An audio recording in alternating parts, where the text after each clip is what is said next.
I've always been a big fan of the Avatar series, watching it every weekend on Nickelodeon as a child with my family. And after the original series, like most, I found myself watching The Legend of Korra. And though, initially, I dreaded the series, I eventually warmed up to it, loving her just as much as I did The Last Airbender.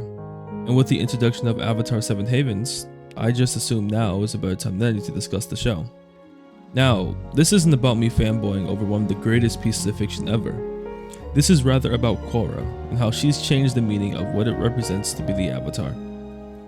If questioned, the common answer would almost certainly be their symbols. Symbols of balance, a bridge between worlds, a protector of peace, good when all things considered. But what if I told you that every Avatar was simply doomed to fail, or at least eventually? No matter how legendary, they've left behind problems for their successor, and much like Avatars, they've suffered under the weight of that burden. She fought tooth and nail to live and protect those she loved, never backing down from the likes of evil till the end. But did she actually make the world better, or did she leave it worse than she found it? Was she truly a failure, or was she simply set up to fail from the start?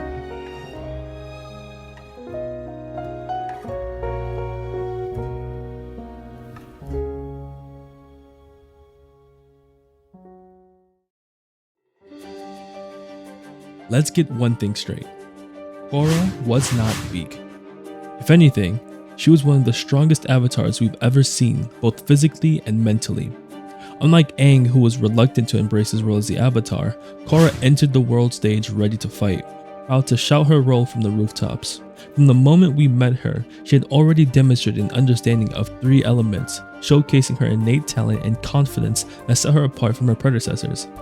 She never had the luxury of running from her responsibilities like Aang did. She was trained from childhood to be the Avatar, and she embraced that role with a fierce determination. But despite her strength, Korra's path as the Avatar was filled with unimaginable adversary. She faced Amon, a charismatic revolutionary who threatened the very foundation of bending itself. Unlike previous enemies who relied on brute force, Amon was a bloodbender capable of severing a person's connection to their bending. Somehow, something only the Avatar was believed to have the power to do. He didn't just oppose benders, he exposed their flaws, highlighting the inequalities they perpetuated. And for a moment, Korra herself doubted whether bending was truly just. She had to overcome more than just his physical attacks. She had to overcome that fear that perhaps Amon had a point. Then came Unalaq, a master manipulator and her own uncle, who shattered Korra's understanding of the spiritual world. Unlike Amon, Unalaq didn't seek to destroy bending. He sought to fundamentally reshape the world by merging with Vatu, the spirit of darkness, and turning himself into the Dark Avatar. He nearly unraveled the balance between the physical and spiritual world, forcing Korra to make an impossible choice: sacrifice her connection to her past lives or risk total annihilation. It was quite the ultimatum. She chose to fight, but in doing so, she severed something sacred. Just as she was beginning to recover, Zahir and the Red Lotus came for her. Unlike the others, Zahir didn't just want to defeat the Avatar. He wanted to end the cycle entirely. He wasn't a mere rebel or a conqueror. He was an ideologue, driven by a vision of true anarchy, one where no single individual could ever hold power over the world. Korra was hunted like an animal, captured and poisoned in an attempt to force into the Avatar state so they can kill and erase the Avatar forever. This was no ordinary defeat. This was torture, both physically and mentally. For the first time, Korra was truly broken. The poison had crippled her, leaving her weakened and disconnected from her own identity, and even worse, she found out, after years, that the world has simply moved on without her. Then came Kuvira, a dictator whose rise to power was a direct result of Korra's absence. While Korra was struggling to heal, Kuvira was forging an empire, filling the void left by the Earth's Queen's downfall. Unlike the others, Kuvira wasn't a revolutionary or a spiritual extremist. She was a leader who believed that order was more important than freedom. Her conquest was swift, brutal, and effective, and by the time Korra returned, Kuvira had already become more respected and admired than the Avatar herself. When Korra finally confronted her, he wasn't just fighting another enemy, he was fighting to prove that the Avatar still mattered. And through it all, she never broke. Even when she was poisoned and physically crippled, even when she lost her connection to the past Avatars, even when the world stopped believing in her, Korra endured. She fought for her place in the world, not just as a warrior but as a person. Her strength was more than her ability to bend the elements, it was her refusal to give up, even when everything seemed hopeless. She wasn't weak, she was a fighter. But this begs the question, was she a good avatar? Strength alone was never enough. She was also reckless, and that recklessness, her instinct to charge in fist first, to overpower instead of outthink, often made things worse. Unlike Aang, who believed in peace and diplomacy, Korra saw battle as her first and most natural response. Aang sought to understand firelord Ozai before facing him. Aang refused to kill, believing that true strength came from restraint. Korra was prepared to crush her enemies if it meant protecting what she loved. Aang believed the Avatar existed to bring balance to the world. Korra? She wanted to prove that she was strong enough to carry the weight of the title, that she belonged. Could Korra have handled her enemies differently? Take Amon for example. He was a tyrant, yes, but his movement wasn't born from nothing. He stood at the head of an uprising that reveled a deep, unspoken truth. Benders held an inherent privilege over non-benders. The world Korra defended wasn't as fair as she thought it was. Yet instead of addressing the real issue of bending oppression, she focused only on stopping him. She saw him as a villain to be defeated, not as a symptom of something greater. Then there was Unalaq. In the end, she did exactly what he wanted. She tore down the barriers between the spirit and physical world, fundamentally changing the world forever. It wasn't Unalaq who succeeded, it was Korra. Did she ever stop to think it was the right choice? And what about Zahir?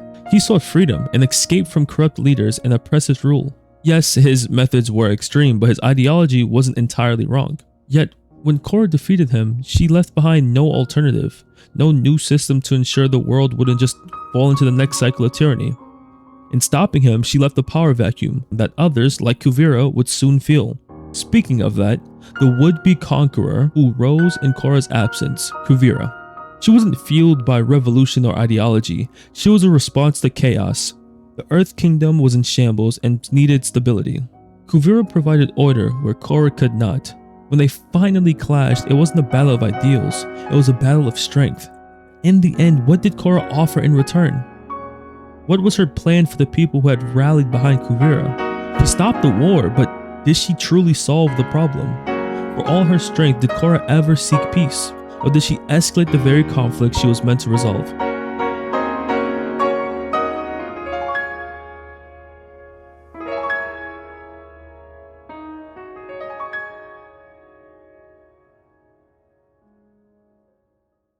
Every avatar failed in some way.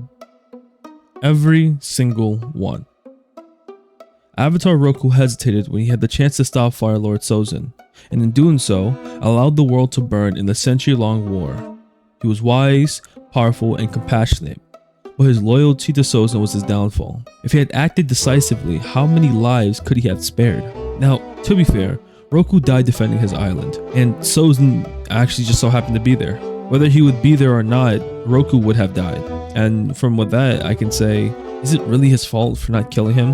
I mean, Sozin didn't really act until Roku's death. There's not much to really say about Roku's failure, but I guess his compassionate behavior was his demise. Avatar Kyoshi was ruthless. She was a warrior who carved out a new era of stability with her own hands. But in her effort to maintain order, she created the Dai Li, a secret police force meant to protect the Earth Kingdom's traditions. Instead, they grew corrupt, serving tyrants in the shadows for generations. Her legacy was one of control, and that control eventually strangled the very people that she swore to protect. Avatar Aang, perhaps the most beloved of all avatars, ended the 100-Year War and spared firelord Ozai. His vision of a peaceful, united world led to the creation of Republic City, a place where benders and non-benders could live together as equals. But ideals don't always match the reality. Many inequality, crime, and unrest festered under the utopian dream, planting the seeds of true conflict. He ended one war, yes, but he unknowingly laid the groundwork for new ones. And then came Korra. She didn't inherit a perfect world. She stepped into one already fractured by past avatars' choices. A world still healing from old wounds. But the avatar cycle has always been about fixing the mess left behind. Roku's mistake was undone by Aang, Kyoshi's Dai Li was weakened over time, Aang's Republic City, flawed as it was, at least had a purpose. Each avatar, despite their failures, left something behind. I mean, Kuruk had to do with Yang Chen and her mishaps when it came to the dealings between spirits and humans. And Kyoshi had to pay for that by working solely on the relations between humans. So what about Korra? Did she correct the mistakes of the past? Did she build something greater than what she inherited? Did she actually make a change? Or did she just make everything worse? That's the question we have to ask, because unlike the avatars before her, Korra's failure weren't the slow decay of past mistakes. They were immediate. The moment she opened the spirit portals, conflict erupted. The moment she faced her enemies, she escalated their cause. Her story isn't just about struggling with an inherited world. It's about whether she truly brought balance to it at all. And if she didn't, then what exactly was her legacy? Here's the million-dollar question. Was Korra a failure? She lost her connection to her past lives, severing centuries of wisdom, but she opened the spirit portals, forever changing the relationship between humans and spirits. She fought incredible enemies, standing against forces that threatened the world, but never addressed the root cause of those threats. She brought change, indeed. But did she truly bring balance? Every challenge she faced, she met head-on, with strength, determination, and raw power. But was that enough? Did she make the world better, or did she just survive each crisis as it came? Because at the end of it all, the world is more unstable than ever.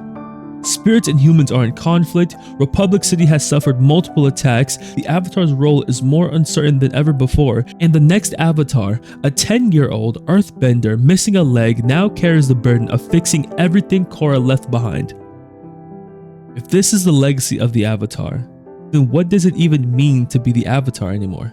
Perhaps more than just asking if Korra was a failure, we need to ask, did the world ever truly need her at all? Here's the sad truth. Korra's failures weren't just stumbles along the way, they were a pattern.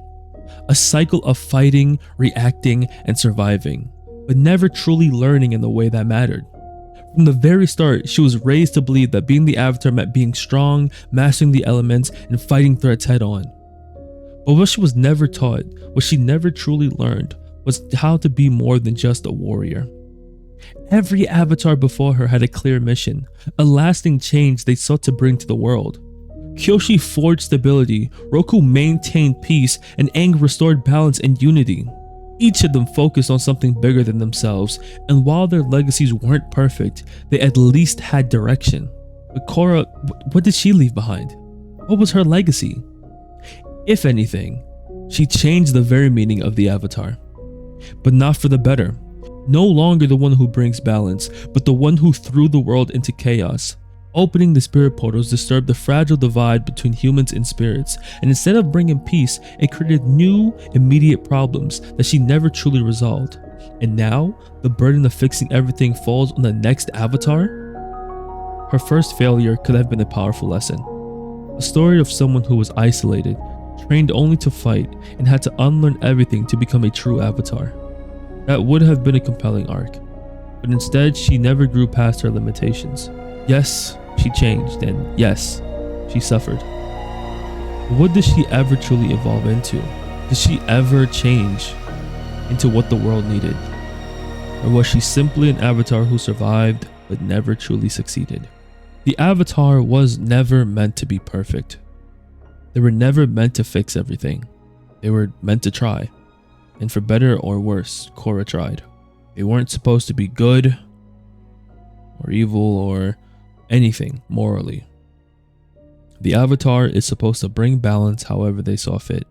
The question is, was Korra's balance enough? Was she enough? Yes, she changed. Yes, she suffered. Yes, she changed, and yes, wow. Yes, she changed, and yes, she suffered. Wow.